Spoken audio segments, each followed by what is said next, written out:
Hello, Patrick in London. Welcome. Good to talk to you. Patrick, I just want to start off by asking, you were born in Waterford, Ireland, is that correct? County Waterford, yes. In the south of Ireland, in the Republic of Ireland. And were you born into a traditional large Irish family with a lot of music in the background? No, a traditional small Irish family with some music in the background. I have a brother and sister, and yes, we were all involved, like most Irish families, in local drama societies and music at school and that sort of thing, and music in the family, yes.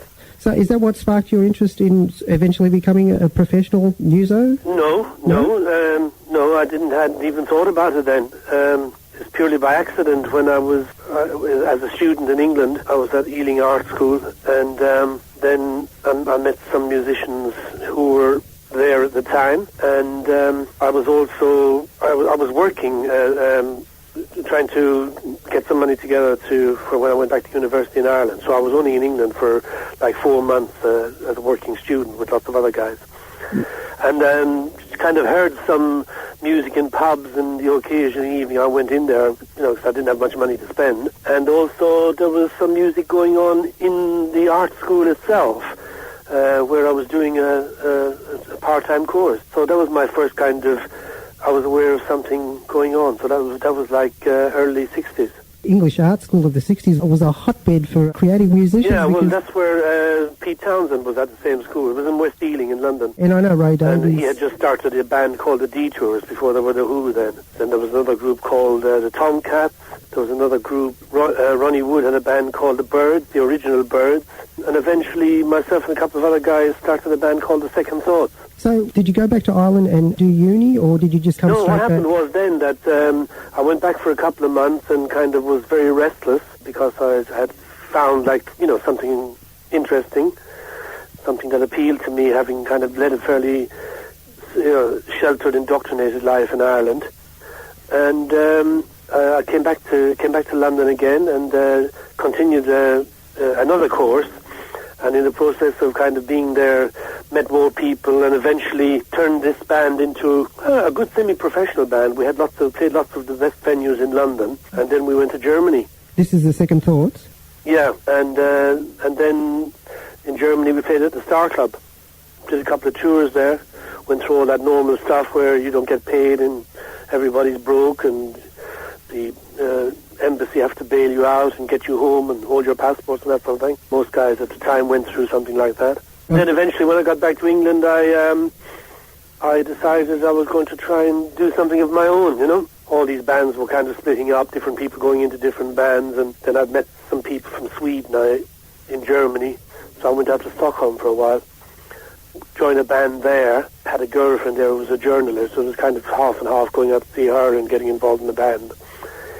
And then I got ill out there, kind of too much of no sleep, not eating properly, too much low life, too much decadence, and came back to England and then recovered from my illness and kind of had learned a lot about the music business just from, 3.5 years of that kind of slogging around the place, and decided that I was quite interested in maybe writing a couple of songs, I'd heard about people writing songs, and then that's how I started. Who would you say were your influences at the time? Were you listening to a lot of the music of the period or older music? I think I was always listening. I mean, the first music I heard in Ireland while I was still at school was all that early rock and roll stuff, and most of the bands, the show bands in Ireland, play that kind of music, American music. There was a great documentary here on free-to-air TV about the whole Irish music scene, and it was fascinating stuff about how... the early show bands, like from where people like Van Morrison and Rory Gallagher came from, their backgrounds. And exactly. But that would have been very much the same kind of thing, except I was not in a show band. I mean, I was still at college, but I was aware of that music being played. I was not influenced by Irish music in any shape or form. I'm talking about Irish traditional music now, and and in England I wasn't interested in the Beatles or Jerry and the Pacemakers. No, I never liked that whole Liverpool thing. Well, I'm sure there are people who never got off that. I mean, I prefer the Rolling Stones as a band, who were around at the same time as I was there anyhow. I was into all that kind of collecting American records on the Sun label and things like that. So, I was more influenced, let's say, by hearing Smokestack Lighting by Howling Wolf than I was, say, by anything else. be a good example of the kind of music that I really, that I really enjoyed, and why I wanted to have a band. But then again, when I started Nirvana with Alex, it was so divorced from anything like that I had done in the past, because we went in a totally different, almost psychedelic classical way. My particular reason for liking Nirvana, the UK Nirvana of course, is that such a unique sound. Even today, 30, 40 years on, no one did that ethereal psychedelia. They did the hard, Tomorrow Never Knows type psychedelia or the pop psychedelia, but you were doing classical sounding psychedelia, if I could say. Well, I mean, I can say that now, but at the time we didn't have a name for it, or we didn't set out. I mean, it was just a combination of an Irishman living in England who had lived in Germany and in Italy and in Sweden, meeting a Greek man who was studying film, who had lived in Paris and who knew something about jazz before he came into London. I mean, that's what happened. I mean, it was not planned. I mean, he was writing with somebody else. He was writing with another guy, a guy called Ray Singer, who went on to produce Where Do You Go to My Lovely with Peter Sarsted. And I was working with Chris Thomas, who went on to produce, almost everybody. Chris Thomas at the time, he was originally in my band, The Second Thoughts. He was the one. I think even today maybe he lives in Australia. I don't know. I knew he had an apartment in Melbourne anyhow in recent years. I mean, because he produced Elton John for a long time, and I think Elton John had an apartment down there or had some association living in Australia for a while. Oh, I think Elton actually had his marriage. Well, exactly. I think, and then through that. But anyhow, Chris Thomas was my writing partner, and we made a couple of records together under the name of Hat and Tie. Would you believe? Some people, fortunately, are able to locate them these days, because they contact me and say, "Oh, I found that record of yours." So, how did Chris Blackwell find you and Alex? Well, then basically, Alex and myself, once we decided we'd write these songs together, and we had about 5 songs actually, and they were Rainbow Chaser, Pentecost Hotel, Tiny Goddess, I Believe in Magic. I can't remember the fifth one, but we just decided, looked up a book, and we said, well, okay, we'll go to see Ron Richards there at EMI, and we'll go to see him, George Martin there, and we'll go to see Mickey Most there, and we'll go to see Muff Winwood there. And I only had Muff Winwood because in The Second Thoughts I had supported Tom Jones. Well, we had supported Tom Jones at a gig somewhere in London, in Wembley. And on the same bill were the Spencer Davis Group. And Muff was the bass player in Spencer Davis. After the gig, he said to me, it's a nice band and everything, and, here's my card. I'm going to be leaving the group, and I'm going to become an A&R man with Island Records. He left Spencer Davis then, or I think his brother asked him to leave. I can't remember now. There's some strange stories about Muff Winwood and Stevie Winwood about why he ever left the group. But he said it was something to do with the bass line of, what was those Spencer Davis' first group? Give Me Some Lovin'. Give Me Some Lovin'. Remember that? Definitely. Well, something to do with that. I think, Muff couldn't play it properly, and Stevie got angry with him and decided to play it on the bass pedals of the Hammond organ, and Muff and him then had a big fight, and Muff decided to leave, and Chris Blackwell then said, okay, come and work in the company. So Muff was looking for new acts. He gave me his card and said, well, come and see me sometime, basically. I know it sounds like a cliche, but that's how it was. Were they, at the time you did the 2 albums at Island, were they very supportive? Yeah, they were. I mean, everybody wanted to be on Island Records. I mean, they were supportive because it was very much like a small family. There was just a few artists there, and Chris Blackwell, Jimmy Miller, Muff Winwood, and a guy called Chris Pierce, and another guy called David Bettridge, yeah. And they ran the whole thing. Each one had his own setup. They didn't have lots of money because Blackwell was running it on a shoestring, but they were getting a great name with the first Pink releases on that label, and other musicians were really into it. But I think they probably lacked, power in the, like, getting you on the top of the pops and stuff like that, or if you wanted to break records, they didn't have big budgets to compete with the other companies. It was a good label to be on. Yeah, I enjoyed it. I suppose that would have been one of the reasons why Nirvana, listening now in isolation and not knowing anything about the time, because I'm late 30s myself, but I have a few younger friends in their 20s, and when I play Nirvana to them, they say, well, that's great. Was that a hit? And I said, well, generally no. No, that's true. It's probably too many turntable hits and not enough commercial hits. But that could have been a lot to do with, I'm not saying it was Island Records' fault, but because the songs are still there. I mean, okay, they sound dated now, I think, personally. I have to disagree with you there. But then other people will say no, you see. What I do think, Patrick, though, is they capture a moment in time just perfectly on, like, for example, The Touchables or Pentecost Hotel, yes, Rainbow. I agree. And of course, they do capture them. They're very pure because I suppose there's a certain honesty to them. They weren't planned to say, well, we're going to do this, and this is going to be a hit, and we think this is a smash. Because it was all the opposite of what it should be. I mean, we made a single, and we had a song we loved called "Girl in the Park." And Rainbow Chaser was the B-side, and we just, Blackwell said, okay, we're going to put Girl in the Park out. It's going to be your A-side, because singles were important in those days. And Rainbow Chaser, and we knew Mickey Most at the time, who was in the building above us. He was a very well-known producer. He had Donovan and Jeff Beck and Herman's Hermits. And Herman's Hermits recorded one of our songs that Mickey liked called Wings of Love on one of their big albums in America. But we used to know him quite well, and we used to take songs up there. So we went up and we said, played him a few songs, and he said, what's happening to you guys downstairs? And we said, well, Blackwell's putting out our single, Rainbow Chaser B-side, Girl in the Park A-side. He said, play it to me. So we played it to him. He said, Blackwell is wrong. You should put Rainbow Chaser on the A-side and Girl in the Park on the B-side. But then everybody said that Mickey Most just had great ears, We took it down to Blackwell and said, Mickey Most said, we're putting the wrong side out. And Blackwell said, okay, let's change it over. So Rainbow Chaser was a hit. You were telling me it was a hit here in Australia as well on festival? No, that was Pentecost Hotel. That was Pentecost Hotel. But that was our single there. But then you see, who knows, if Girl in the Park had been the A-side, maybe that would have been top 5, top 10. Exactly. Anyhow, Rainbow Chaser did come out. It got into the top 20, I think it went as high as 20, didn't make the top 20, 21, 22, somewhere there like that. It was number 1 in a couple of European countries. But we were supposed to go on Top of the Pops here, which is like the big program that would break you into a top 10 straight away. It's the main show on television. At the same time as us, Traffic, on the same label, with Blackwell as well, had Hole in My Shoe. And a slot came up on Top of the Pops, and we were told we were getting it, and then the last minute Traffic got it. That's show business, they say. C'est la vie. All good bands these days, Patrick, name themselves Nirvana, have you noticed? Well, I mean, against all the odds, I mean, it was so strange in these recent years. I mean, in many ways, quite a tragedy for the other group, but they came out of nowhere, with our name.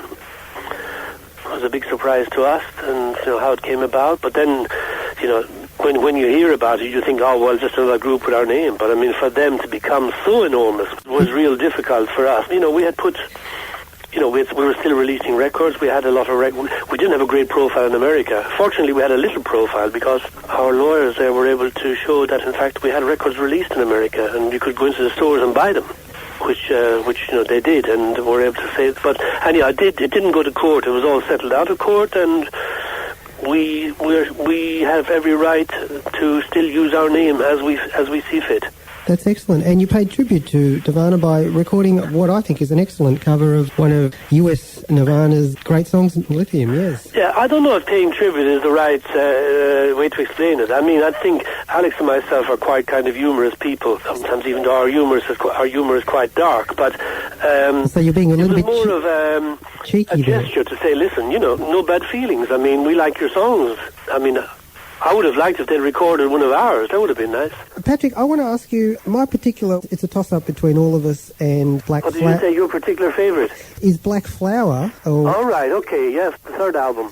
And what did Chris Blackwell hear that he didn't want to go on and continue to keep Nirvana? The third album on Black Flower, when we had it finished, we played it to him, and he said it was too lush, too orchestral. That was produced by Chris Thomas. He actually said it. He said it sounds like.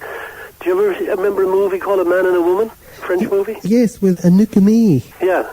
He said it sounded like the soundtrack to that. I can't see that myself, but that's what he said. Well, Francis Lai had a big hit with A Man and a Woman. Yeah. It says too lush for Island Records. He said, which in some ways was right, because at that point then he was changing direction with the label, and he was getting more into reggae and a lot of different groups that had a lot more rhythm than we had. I mean, we didn't have, you couldn't dance to our music, Maybe he wanted to go that way. Maybe he didn't see it. I mean, I did hear in later years, I mean, Muff Winwood said to, I can't remember, I think maybe it was to me, or or somebody who knew me that Blackpool was just trying desperately to break into the whole English music scene at the time when we first met him, and that the only reason he signed us was because he missed out on Procol Harum, turned them down. They went to Denny Cordell, who was a friend of his anyhow. Patrick, at around this time, Alex left to pursue other things, local anaesthetic and songs of love and praise. Why you kept using the Nirvana name and not your own name? What was the reasoning behind that? Or were you forced to, or do you have any... No, I wasn't. I mean, Alex said to me, well, if he had been... We just decided it was time really to have a kind of a break for a while. I wanted to do something a bit different with it. We kind of burned ourselves out a bit. There was a space of time where I left it. And I just thought, well, why not? I mean, one of the words that we used to use a lot together was variety, that we always felt there was a lot of variety in our music. We weren't frightened to put on one album, a different mood, if you listen to some of our albums, they're quite strange in some ways. I mean, there is a continuity, but sometimes, the rhythm of the song changes a little bit, or, you think, for instance, there's a song on All of Us, The Show Must Go On. It's just like a little Greek cafe song with a bouzouki, Yeah. Same, and then, another song would say, like, on Black Flower, you have a song like Love Sweet, which is almost jazz, with Alex and a girl singer, which is the song now that has been, that Love Sweet, the main section of that has been taken by DJ Shadow. I don't know if you knew that. One of the biggest, it's one of the biggest albums of 2 years ago, DJ Shadow's Stem. The main, so we share that, the copyright of Stem is shared between Alex, me, and Josh Davis, who's DJ Shadow. He turned our main riff in that song into the complete song of his title song on his album. So obviously he's a Nirvana fan. I don't know how he found it. He collects vinyl and then samples everything, of course. But he said I do know he said he liked the melodic quality, and that's why he used it. But he's the main person. I would have liked somebody to sample Rainbow Chaser, because I think there's a great brass thing on it, Give him time, Patrick, give him time. I'm hoping someday somebody will. I think but anyhow, all our stuff is coming out again now, I was told, and I've just been helping somebody here, a guy called Phil Smee, who's got a big art company, and he works for a lot of the major labels. But Universal are putting out all our albums again, digitally remixed. That'll be a worldwide release, I would have thought, so there may be a new batch of stuff coming down your way in Australia. We look forward to it, and hopefully, because, like, for instance, I've got Travelling on a Cloud here, which is your Island Records stuff, and a lot of the B-sides, like Flashbulb... are not on there. Are not on there, which is very disappointing. No, that's why on these new releases, everything will be there. It's 4 albums. It'll be our first 2 Island albums, then Black Flower, which we've now negotiated and given back to Universal. Those 3 albums with extra bonus tracks and B-sides, and then another album which will be like a compilation of other tracks that have been found on the original tapes that were never heard before, remixes of tracks, etc., etc. So it's quite a big release. I'll put it on top of my Chemistry box set, because I was a bit disappointed with Chemistry in the fact that it's beautifully packaged, but there's room for one more CD there. Yeah, well, we couldn't have access, you see, to the island. That's why on Chemistry, you'll find the 2 mixes of Rainbow Chaser and Pentecost Hotel are later versions of the song, which were made when we left Island Records. I mean, I made them. Alex wasn't involved in them. I made 2 more kind of jazzier, more rhythmic versions of those 2 songs. So I was particularly looking forward to, on the Chemistry CD, some of the stuff that you released under, like Rocco Doodle or Patrick O'Magic. Right. Or Pika. Now, I see you've done some background work there. Oh, look, we're big Nirvana fans here, and I just want to ask you, Patrick, I used to live in Los Angeles, and I had a lot of Icelandic friends. Right. And pika is a very, very naughty word in Icelandic. Now, I don't know if you knew that. But really? I didn't know that. Yes. Well, it's obviously... I think I know. I've heard the reference made before. Yeah. Oh, okay. Part of the genitalia, is it? A woman's genitalia, yes. Yeah, that's what I thought. Yeah. I didn't know that at the time when we did that. No, I didn't have any idea. What made you choose that name? Do you remember? I don't know. God only knows. I mean, too many Guinnesses, I think. Because that was a single on Polydor, which was... So something I did with another friend of mine, kind of bluesy Irish rock politics song. Would that ever surface, Patrick? I hope not. Fair enough. It'd be nice to come down to Australia one day. We would love... Look, I'm doing my best at the moment. I've turned on quite a few friends to Nirvana. They automatically, of course, think it's the Kurt Cobain Nirvana, but I have to set them straight. Really? But when I play them tracks like The World Is So Cold Without You, I mean, they just say, wow, that is a great song. That is a great song. And I think old Chris Blackwell, I think not actually listening to the content of the song. Yeah, who knows? Just in the little press release, Morcheeba, is that the name of the band? Yeah, they're a band here in London. I know them actually. And it says that you accompany them at London's Shepherd's Bush Empire. Yeah, I did a support for them. They're two brothers, and they have a really good band. And I knew them indirectly through somebody else, and they told me that they were fans of our music, and they tried recording Rainbow Chase and a few things. And they did a couple of albums on I think A&M.